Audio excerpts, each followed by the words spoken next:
So trying to have multiple different ways to provide water. Yes, ma'am?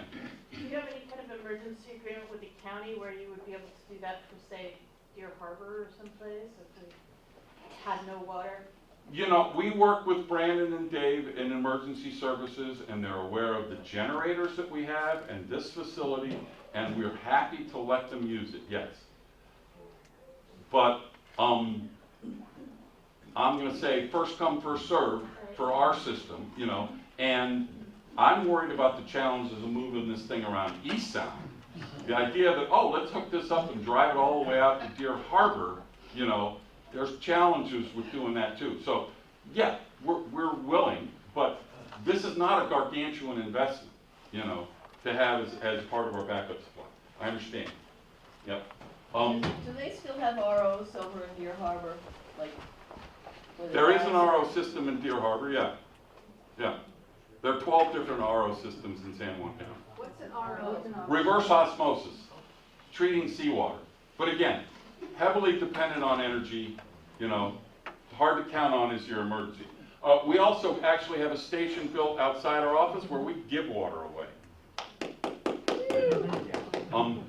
Getting close to finishing up. One of my biggest fears, actually, in terms of water supply threats on Orcas, is wildland fires.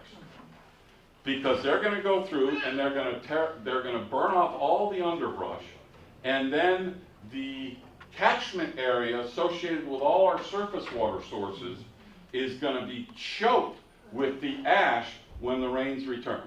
And our filters are going to be way less effective than they were before this. So, this was an interesting website I found people may be interested in.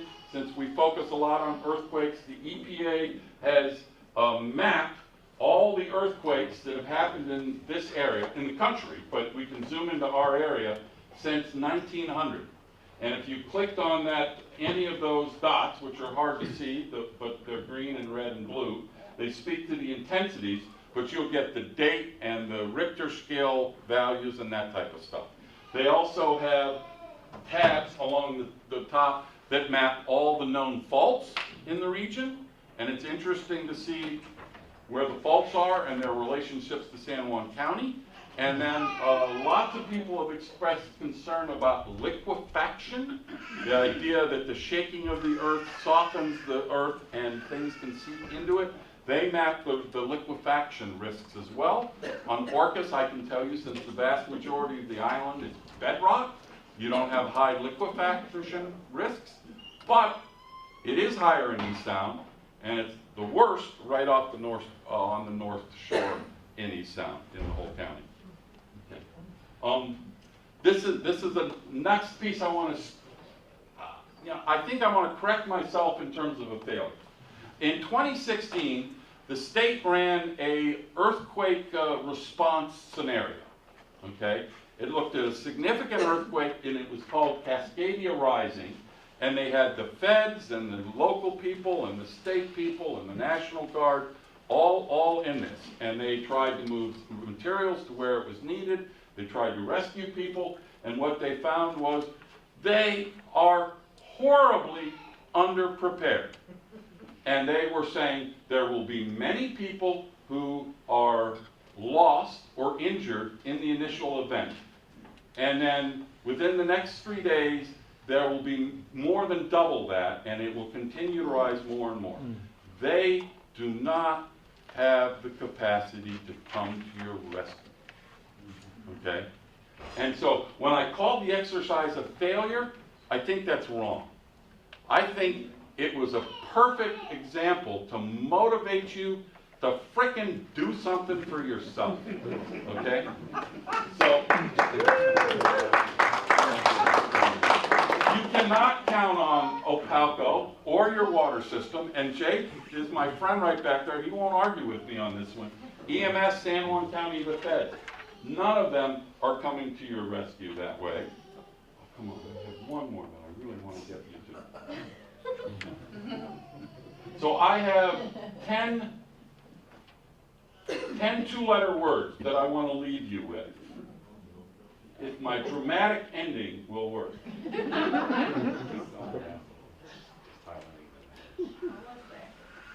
Well, here it is. Try one more time. One more. Try one more time.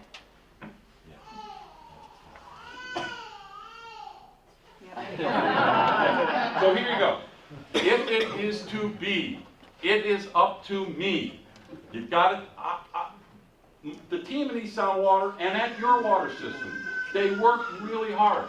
If something happens, they will be out there putting their all into it to get you back. Do not depend on us. Okay? Have a plan to take care of yourself. Okay? I am not hawking these, but when I bought a couple, I bought 20. They're 20 bucks a pop. That's exactly what I paid for them. If you want them, Pete, Wonder Son, is up here with the box, and you can go home with your special water filter as you wish right now.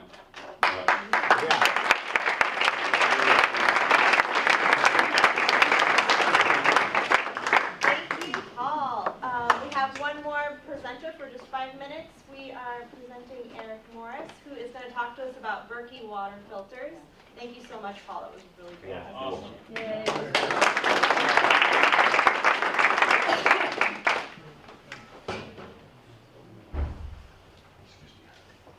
You want to put nasty in there? Sure. Thank you, Paul. That was a great presentation. As Paul so aptly demonstrated, there's a lot of ways to store and filter water. And I just want to real quickly show another one. Berkey water systems have been used around the world in disaster relief situations, and they have the same benefits of this little Sawyer filter, in that they're gravity flow. They don't require water pressure or electricity, and you can take any surface water, such as the pond outside, after an emergency and make it potable. The filters are a little more robust than that. It's a carbon impregnated ceramic filter, so it both physically filters pathogens out of the water, and the carbon will also remove such lovelies as chlorine. A lot of people use these just on the kitchen counter to filter tap water, just to improve the taste of it. Chlorine's great stuff. It does kill pathogens and bacteria, but some of us don't enjoy the taste of it, so the Berkey filter does remove that, makes the water really tasty. These come in a number of sizes, from small, like backpacking units, to larger ones that hold, I think, eight filters. They all work exactly the same. The larger ones just have more capacity, and they filter water faster.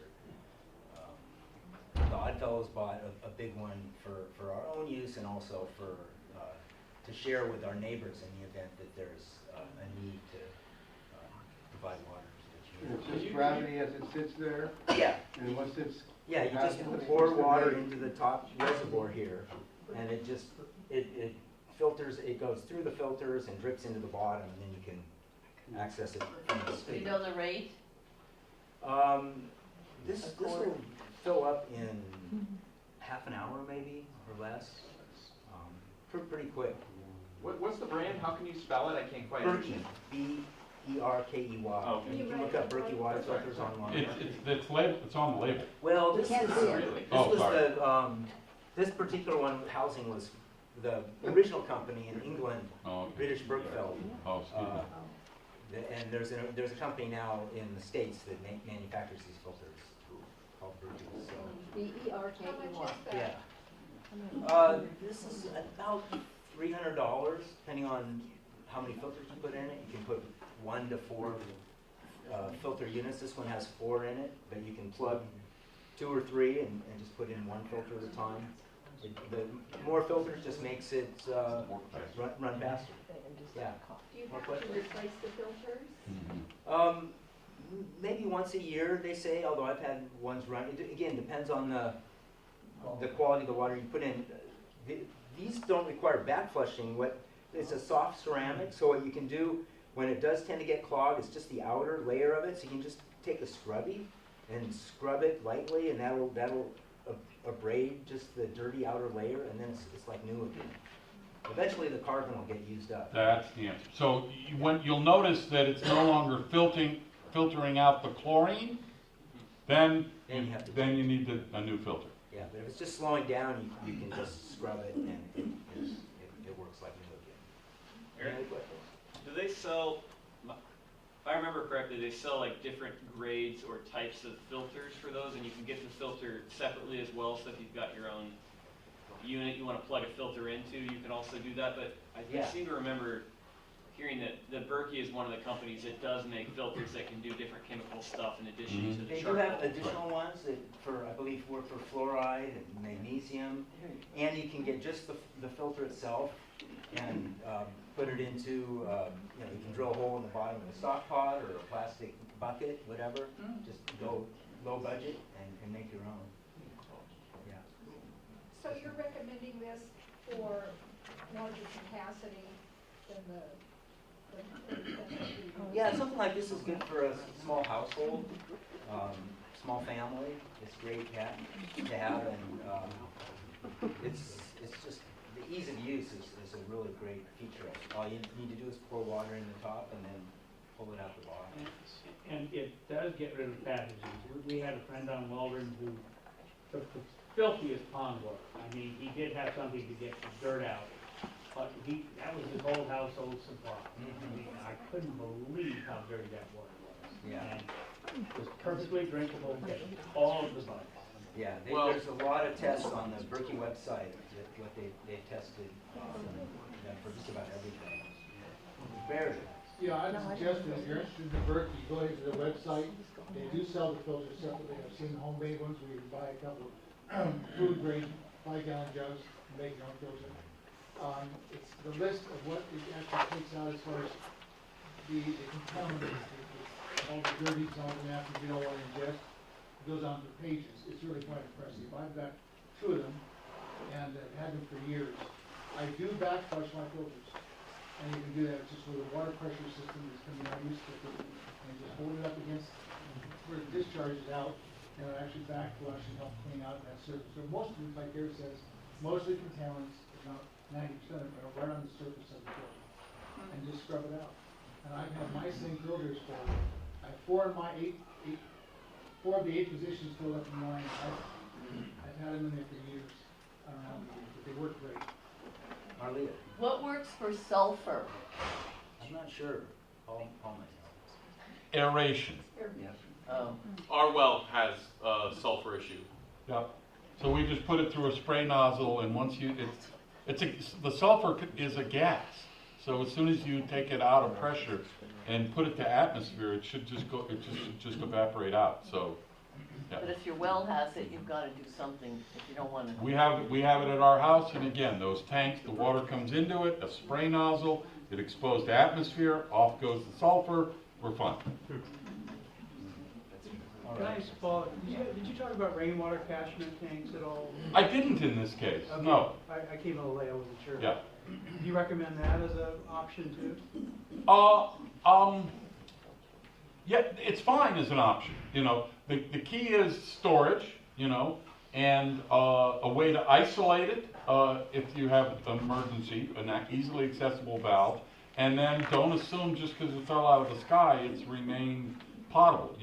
You gotta treat it somehow. It's running With off your chlorine roof and birds on it. or something, but have some form of treatment in your option, and that's, yeah, sure, it's perfectly viable. All the tests I've seen for roof water are a lot cleaner than you would expect it to be, though, given all the birds that are pooping on your roof and stuff. They're actually often better than municipal water systems. So they're a smart way to go for sure. And I've got lots of friends who use those Berkeys as their #1 water source because they're in some cabin out there, and I've only heard positive things about them. People love them. Yeah, so that's another option. I'm not trying to hawk Berkeys either. However, I am a dealer and I've been providing them to friends at just a little bit above cost. So if you're interested, I have a little bit of literature about that, and just want to see everybody be well hydrated in no matter what happens. So, thanks everyone. Thank you. Yeah, thanks Paul. Natalie.